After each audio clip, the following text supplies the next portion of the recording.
Allahumma salli wa sallim wa barik ala sayyidina Muhammad wa ala ali sayyidina. Kulantaran rasa ragu aya aki-aki di dinya teh ditanya, "Ki, di mana tempat hiburan, Ki?" Tempat hiburan di mana ya, Ki? Ya kan tahun baruan, Ki. Tempat hiburan mata pengkolan didinya aya imah aki belah hareupna didinya aya ngeplak eta tempat hiburan didinya. Ya terima kasih, Ki. Ya begitu sesuai jeung pituduh aki-aki pengkolan aya imahnya na kaditu bener aya nu ngeplak sial kuburan ieu mah. Cak panglima aing geus datang deui ka si aki ngalojokeun aing teh nyaho aing panglima meureunana. Datang deui ka dinya, Ki. Ulan tempat hiburan di mana? Kan tadi geus dituduhkeun cak anak. Pengkolan di dieu imah eta imah aki aya jalan ka belah dituna nu ngeplak eta tempat hiburan. Tama kuburan, Ki. Eta. Tempat hiburan masa kuburan? Cak jana etalah tempat hiburan nu paling indah. Nikmat lamun geus ka kuburan, sangkilang di luhurna ge geus dimat komo ka handap. Ngaco si aki. Manya kuburan tempat hiburan. Sakali deui, Ki. Kula ieu adalah panglima keur ngatur strategi untuk keamanan.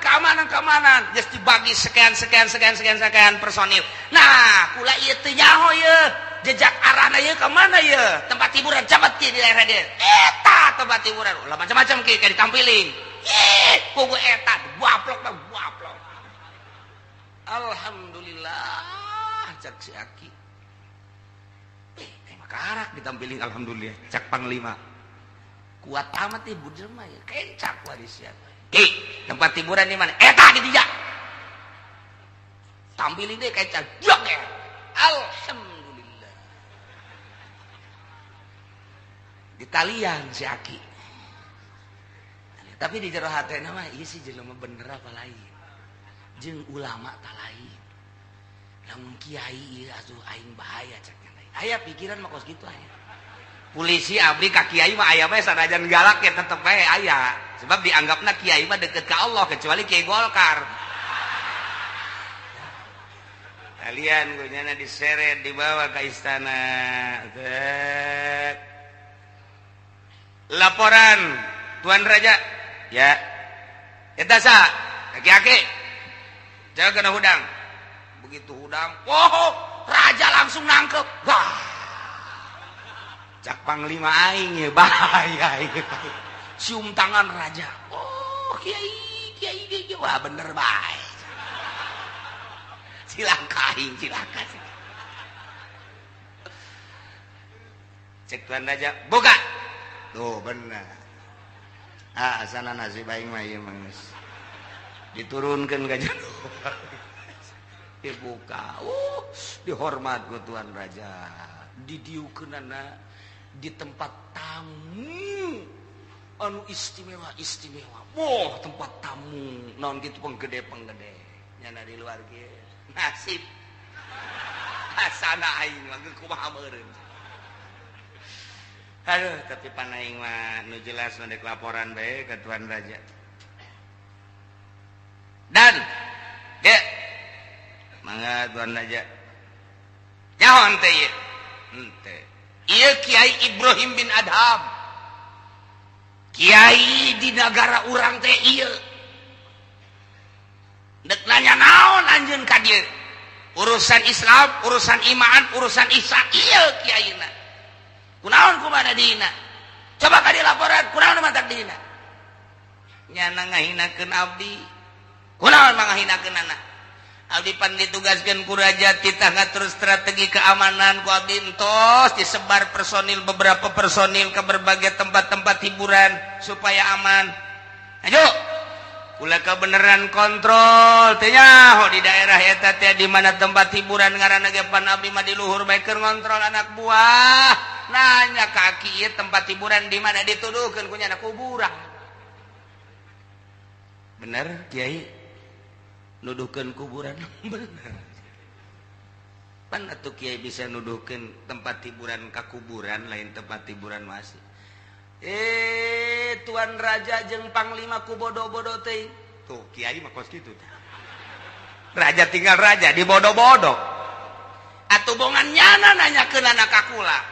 Sedangkan kula mah pan umur teh geus kolot. Hiburan jelema geus kolot mah ieu adalah kuburan. Lamun aya jelema geus kolot pasti luntak-lentok ka tempat hiburan lain kuburan, atawa lain jelema jurig kos kitu mah. Kayak geus stop raja. Stop. Acak-acakan ya urusan dia cak. Ibrahim tidak ada bos. Aya nanya hiburan ka budak ngora. Kanu teu nyaho kaler kidul, jelema anu kasarung, jelema katulimbang tanyakeun. Lamun jelema nanya ka jelema nu teu katulimbang pasti nanyakeun tempat hiburan kuburan. Tah panglima ieu hiburanna geus kudu di kuburan.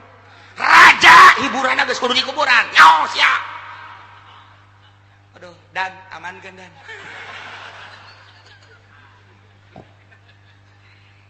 Tapi asup ka jero hate tuan raja. Oh, jadi jelema kolot bagus teu layak hiburan rarame. Hiburan nu kolot mah geus kudu ka kuburan. Hiburan teh geus macam-macam. Tah, jadi nasihat seorang ulama anu ikhlas, nasihat seorang waliullah anu ikhlas.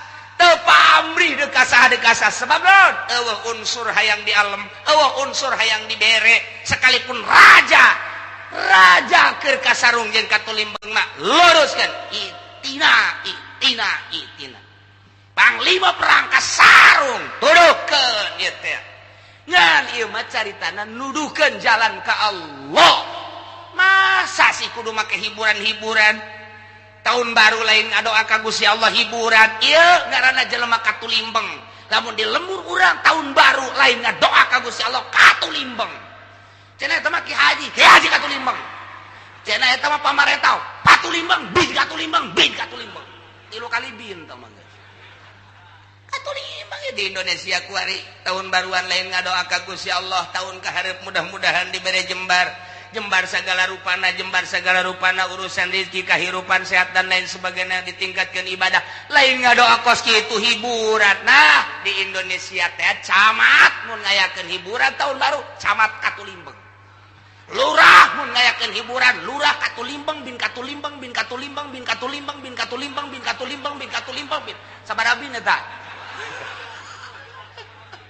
katulimbang lain cakula cak Ibrahim bin Adham dina dongeng supi na kos kitu ulah katulimbang cenah hirup mah atuh geus kolot mah tah hiburan teh ka kuburan. Cek Raja Mu'tasim teh ke maksudna ka kuburan teh hiburan kumaha dek geus kolot mah dek ka mana deui mun lain ka kuburan sedengkeun di kuburan kapanggih jeung Allah kapanggih jeung nikmat kubur. Di dunia mah urang kuari salat, di kuburan mah teu kudu salat. Di dunia mah urang kudu maca Quran, di jero kuburan mah teu kudu. Di dunia mah kuari kudu puasa, di jero mah geus teu kudu. Berarti kan urang teh terhibur di jero kuburan teh ku kaindahan-kaindahan kuburan. Tah, nu geus kolot tah kudu boga pikiran kos kitu, Raja. Amankeun. Bahaya ieu mah. Ngamuk bahaya nu kos kitu. Cek Raja Mu'tasim Kiai geus lah ulah loba omong ku imah dibere bingkisan bae nya bahwa ka imah geus ulah loba omong hiburan mah hiburan atuh kami anu karolot di dieu geus teu kudu hiburan mama mah di itu di imah bae geus naon dieu bingkisan naon gede apa leutik itu kan pun gede leutik ya leutik teu hayang aing teu beli mobil teh mah kos Fortuner tah kan bloon eta ge kos kitu tah. Tapi Ibrahim bin Adham haram kura nganasehatan raja nganasehatan panglima kudu nyokot hadiah haram beusi nasehat kula diojol jeung nasehat jeung hadiah haram kula mah wari ulah coba-coba nasehat kula diojol jeung hadiah kula titik kula mah dek balik bae lantaran kula ka dieu diseret kula seret deui ka ditu ulah sakumaha raja ulah aya tuh banyak seret deui sakumaha aslina bae kula mah geus pokona Ente ieu mah dibawakeun kuda nu pang bagusna dianterkeun ka panglima sadiakeun kuda teu hayang. Teu hayang lantaran ngahormat teh ku ari teh lain ti awal. Sebab ku ari bagus jauh bahwa ieu teh kudu dihormat. Ai kitu mah berarti rakyat teh rakyat nu teh dikayohkeun ku raja mah tilok dihormat raja bloon. Wah malik deui bae ka aing. Mun dek kahormat dek nu wau dek tu wau ngaran-ngaran raja hormat tu kos kitu mah. Ieu bagus kanyawan karak dihormat dek kanyawan teu dihormat atur rakyat nu sejen meureun bahaya. Gas cak raja. Gas cak raja. Tuh gara-gara sia si panglima. Amalaya ieu nasehat cek nya. Gas kula mah. Hadiah moal diojol nasihat kula jeung hadiah. Dek dipersilahkeun make kendaraan bagus teu hayang ka ulama. Mun teu daek nyeret kula mah dek lempang bae balik ka ditu. Henteu ulah kula mah dek balik. Wah kajen teh disadiakeun kendaraan bagus tetep lantaran awalna teu bagus ieu. Lamun awalna dihormat kemudian dipapageun balik lagi dipapageun oh masalah. Kula mah geus moal robah. Tapi awalna ieu kos kieu geus sayang kula mah. Ulah balik kula mah. Wassalam. Tinggal raja bajeng panir sia cia tuh kula penting ya. Di jalan kapanggih yeui jeung wakil panglima. Stop.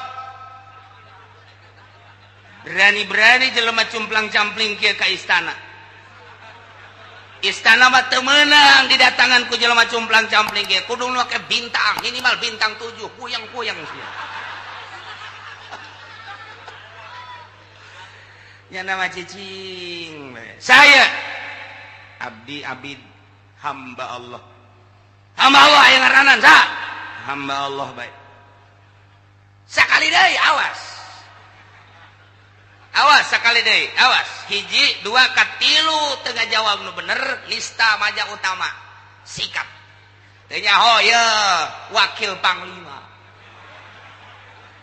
Saya abdi hamba Allah talian deui.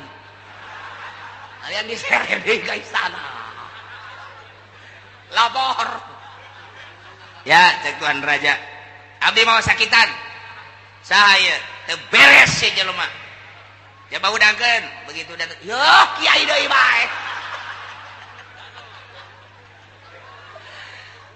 Cak panglima sia. Ka wakil kunaon diseret eta? Emang kunaon? Kakarak balik ti dieu, nang nyeret aing. Aduh, cek mana aja ke aya perihal naon deui, Nangtung. Dio ke. Lapar coba lapar tah. Kunaon ieun mantak diseret? Abdi menghormati Tuan Raja jeung istana sebab ieu kaluar ti istana teu layak jelema kos kieu pasti ieu jelema edan. Wah. Ayo tetep kula untuk mengangkat martabat raja jeung istana demi bangsa jeung negara. Wah.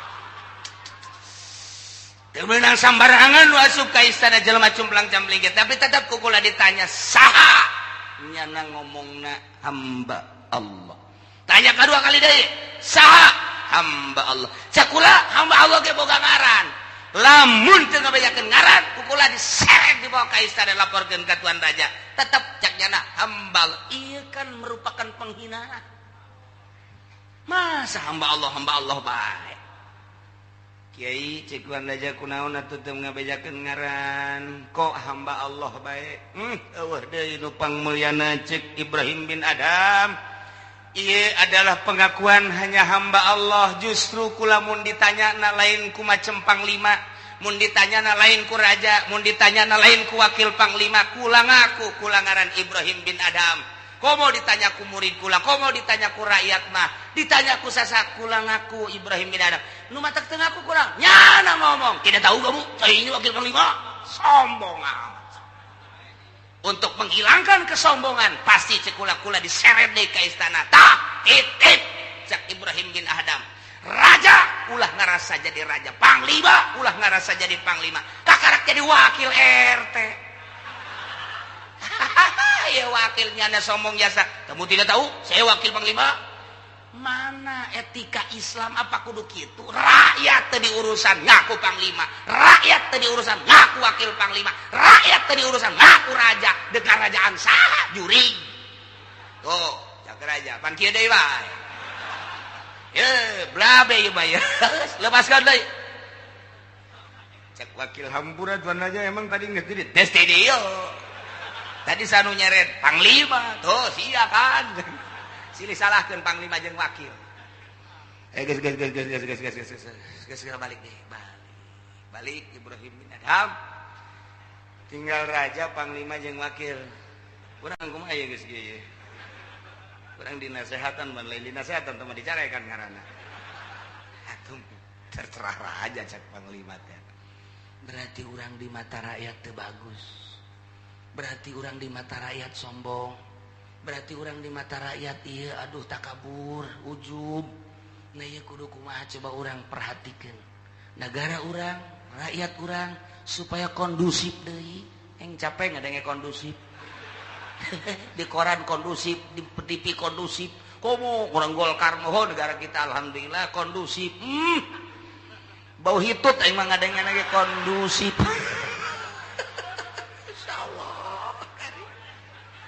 Ayolah gara-gara tahun baru seperti eta instruksi Raja Mutasib.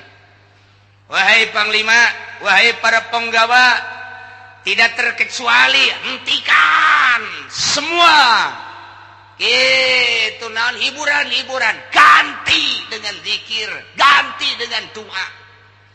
Tidak terkecuali baik muslim maupun non muslim, sebab negara orang negara Islam. Hentikan hiburan, ganti doa bersama. Kakarak, rakyat luar biasa menyambut instruksi raja. Urang mah ulah jauh presiden, heulanana tuh bupati-bupati, jangan milih ente pan. Nyaputnya mahal kan eta, nebusna make sabaraha duit. Coba tuh nasehatan bupati anyar si urang. Coba kita doa bersama, hiburan hentikan. Tek celi anjing datang gadaikeun. Celi kula mah ulah tuh. Jangan ente kan milih. Tah nasehatan atuh coba hentikan hiburan. Oh, sekupna luhur teuing bupati mah camat bae coba nasehatan. Gocak camat kan di negara kita mah demokrasi, silakan semau-maunya aja. Wah, berarti camat teu boga rel yang kos kieu. Babuk kabeh ku rel nu kos. Coba nasihatan lurahna. Oh, lurah deui keur kancolah. Mana atuh untuk mengadu supaya agama lempang ka lurah kos kitu, ka camat kos kitu, ka bupati kos kitu. Mesti ka mana atuh ieu agama supaya lempang. Nah, gitulah cerita di tahun baru Ibrahim bin Adham katangkap ku Raja Mutasib. Akhirna raja mah luluh lantaran nu nganasehatanana asli embung dibere hadiah. Asli embung dianterkeun dipuja-puja. Istimewa lamun kos kitu dakwah teh. Mun teu diojol jeung pamere, teu diojol jeung hadiah, rapi dakwah teh. Nah ieu lah keur carita itina. Lain eueuh pan sobat urang nu duduhkeun kana bener. Tapi geuninganan teu darekeun kana bener. Oh, urang nasehatna ojol. Lamun nu ngundangna nu sugih, nu bebereana gede. Bude buleudna. Lamun anu ngondang ka daerah mana ye? Daerah anu. Nah, moal ieu mah ka dinya mah keur ieu ge. 200.000 na naonan.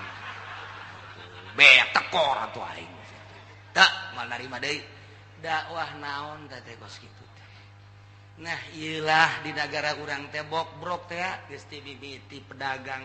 Pemerintah nomor 1 pedagang, petani bok-brok ka kiai-kiaina bok-brok kabeh.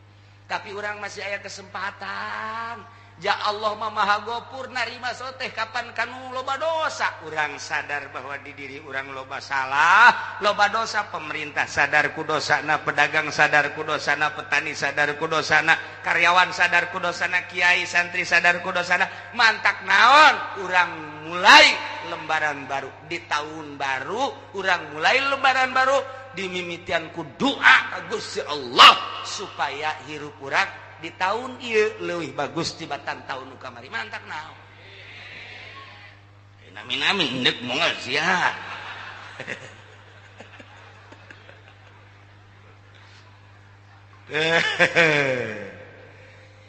walahu ashabu yad'unahu ilal huda itina cek babaturan ye ka dieu ye tapi pala yujibuhum tadaek nyubadanan kul bejakeun ku anjeun Muhammad inna hudallahi huwal huda